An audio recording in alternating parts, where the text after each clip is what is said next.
பார்க்கறதுக்கு சக்தி எனக்கு இல்லை. பள்ளிக்கு சென்ற தங்கள் வீட்டு பிள்ளைகள் சடலமாக கிடப்பதை பார்த்து உற்றாரும் பெற்றோரும் கதறி எழுத சோக காட்சிகள்தான் இவை.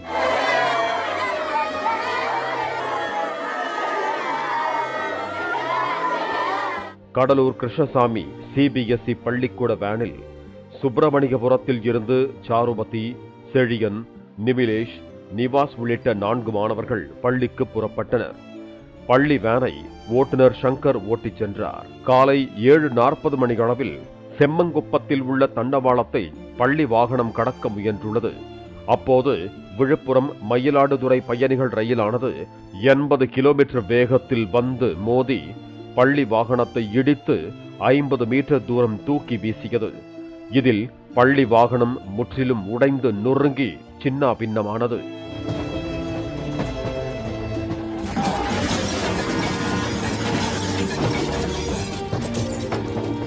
மாணவி சாருமதி, மாணவர் நிமிலேஷ் ஆகியோர் சம்பவ இடத்திலேயே உடல் சிதறி பலியாகினர். உயிருக்கு போராடிய மாணவர் செழியனை மீட்டு ஜிப்மர் மருத்துவமனைக்கு சிகிச்சைக்காக அனுப்பி வைத்த நிலையில் அங்கு சிகிச்சை பலனின்றி பரிதாபமாக பலியானார். சப்தம் கேட்டு சம்பவ இடத்தில் கூடிய பொதுமக்கள் ரயில்வே கேட்டை மூடாமல் அறையில் அலட்சியமாக தூங்கியதாக கூறி கேட் கீப்பர் பங்கஜ் சர்மாவை அடித்து உதைத்தனர். சம்பவ இடத்திற்கு விரைந்து வந்த கடலூர் காவல் கண்காணிப்பாளர் ஜெயக்குமார் தலைமையிலான போலீசார் பங்கஜ் சர்மாவை மீட்டு விசாரணைக்காக அழைத்துச் சென்றனர். அதற்குள்ளாக பள்ளி வேன் ஓட்டுநர் மீது குற்றம் சாட்டி தெற்கு ரயில்வே அறிக்கை ஒன்றை வெளியிட்டது. வேன் ஓட்டுநர் பள்ளிக்கு செல்ல வேண்டும், கேட்டை திறந்து விடுங்கள் என்று சொன்னதால் கேட் கீப்பர் கேட்டை திறந்து விட்டதாகவும் ரயில்வே விதிமுறையை மீறி கேட்டை திறந்துவிட்ட பங்கஜ் சர்மாவை சஸ்பெண்ட் செய்திருப்பதாகவும் தெரிவிக்கப்பட்டது. தெற்கு ரயில்வேயின் இந்த அறிக்கை கூடுதல் குழப்பத்தை ஏற்படுத்தியது.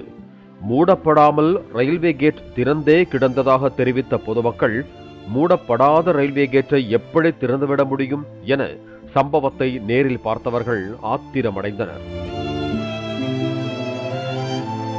காயமடைந்து கடலூர் அரசு மருத்துவமனையில் சிகிச்சையில் இருக்கும் ஓட்டுநர் சங்கர் மற்றும் மாணவர் நிவாஸ் ஆகியோர் ரயில்வே கேட் திறந்திருந்ததாகவும் ரயில் வரும் சப்தம் எதுவும் கேட்கவில்லை என்றும் தெரிவித்தனர். கேட் இல்லவே இல்லை, கேட் திறந்தா சார், ட்ரெயின் கிராஷ் ஆயிடுச்சுன்னு சொல்லிட்டு நான் போயிட்டேன். காவல் உயர் அதிகாரி ஒருவர் பள்ளி பேருந்தில் சிசிடிவி பொருத்தப்பட்டுள்ளது, அந்த காட்சிகளை எடுத்து ஆய்வு செய்தால் பள்ளி ஓட்டுநர் கேட் கீப்பரிடம் கேட்டை திறந்துவிட சொன்னாரா அல்லது இவர் கூறியபடி ரயில்வே கேட் திறந்தேதான் கிடந்ததா என்பதற்கு எல்லாம் விடை கிடைத்துவிடும் என்றார்.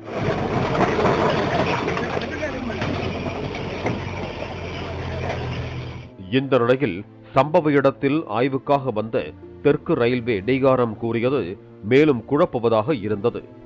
ரயில் வரும் தகவல் அறிந்து காலை 7-6 மணிக்கு ரயில் கேட்டை மூடியதாகவும் தண்டவாளத்தின் இரு பக்கமும் வாகனங்கள் ஒன்றன் பின் ஒன்றாக அணிவகுத்து நின்றுள்ளன.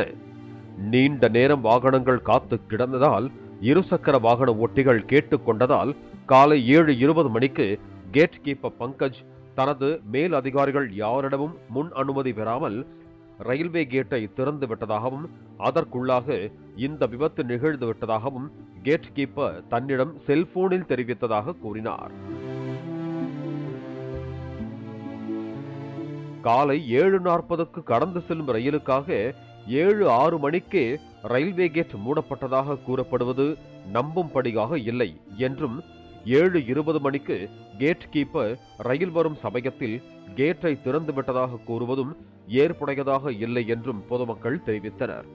குறிப்பாக பூட்டிய கேட்டை திறக்க வேண்டுமானால் நிலைய மேலாளர் அனுமதி வேண்டும் என்ற நிலையில் அதனை மீறி பங்கஜ் சர்மா இதனை எப்படி செய்திருப்பார் என்றும் அவர் கேட்டை பூட்டுவதாக தகவல் தெரிவித்துவிட்டு அலட்சியமாக படுத்து உறங்கியதே இந்த கோர விபத்து நிகழ காரணமாகிவிட்டதாகவும் குற்றம் சாட்டினர்.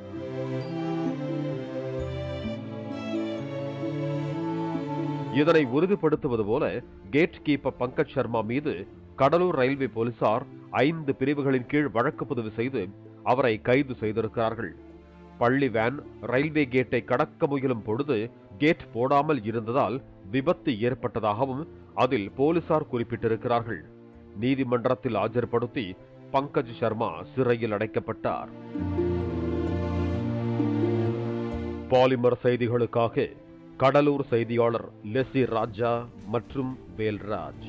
பிளே ஸ்டோர் மற்றும் ஆப் ஸ்டோரில் இருந்து பாலிமர் செயலியை QR கோடு மூலம் பதிவிறக்கம் செய்யுங்கள். செய்திகளை உடனுக்குடன் பெறுங்கள்.